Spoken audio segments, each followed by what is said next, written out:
राज्यसभा इंतखाबात में तेलंगाना की तीनों सीटों के लिए मुकाबला करने वाले तीनों उम्मीदवारों को मुत्तफिका तौर पर मुंतखब कर लिया गया। इलेक्शन रिटर्निंग अफसरान ने आज कहा कि तीनों सीटों पर उम्मीदवारों ने इत्तेफाक़ी राय से कामयाबी हासिल कर ली।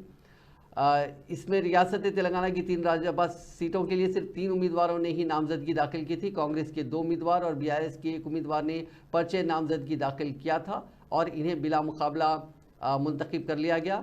जहां कांग्रेस पार्टी से रेणुका चौधरी और अनिल कुमार यादव ने नामजदगी दाखिल की थी, वहीं बीआरएस पार्टी के मौजूदा एमपी वीर रविचंद्र ने भी अपना नॉमिनेशन भरा था। आज इन तीनों को बिला मुकाबला मुंतखब कर लिया गया। आज अपना विक्ट्री सर्टिफिकेट हासिल करने के बाद कांग्रेस के उम्मीदवार अनिल कुमार यादव ने गांधी भवन तक एक शानदार रैली निकाली। వాళ్ళందరి ఆశీస్సులతోని ఈరోజు ఒక యాదవ్ కులంలో పుట్టి కాంగ్రెస్ పార్టీలో గత 25 సంవత్సరాల నుంచి అటు ఎన్ఎస్సీఐలో కావచ్చు, యువజన కాంగ్రెస్లో కావచ్చు, అదేవిధంగా యువజన కాంగ్రెస్లో తెలంగాణ రాష్ట్రం ఏర్పడిన తర్వాత తెలంగాణ రాష్ట్రానికి తొలి అధ్యక్షుడిగా ఎలెక్ట్ అయ్యి అనేక సందర్భాలలో తెలంగాణ రాష్ట్రంలో ఉన్న ప్రతి నియోజకవర్గంలో యువజన కాంగ్రెస్ కార్యకర్తలతో అనేక కార్యక్రమాలు చేశాం।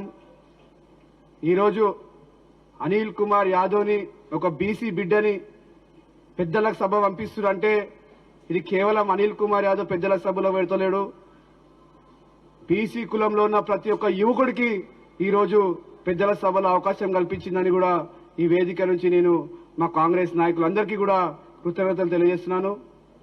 ఇది నాకు ఒక పెద్ద బాధ్యత ఈరోజు కాంగ్రెస్ పార్టీ ఇచ్చింది। ఎందుకంటే గత 20 సంవత్సరాల నుంచి నిరంతరం ఎన్ని అడ్డంకులు వచ్చినా, ఎంతమంది ఒత్తిడి వచ్చినా, ఎంతమంది నన్ను డిప్రెస్ చేయాలనుకున్నా కూడా కేవలం ఒక నమ్మకం, రాహుల్ గాంధీ గారి నాయకత్వంలో ఏదో ఒక రోజు మంచి రోజులు వస్తాయి।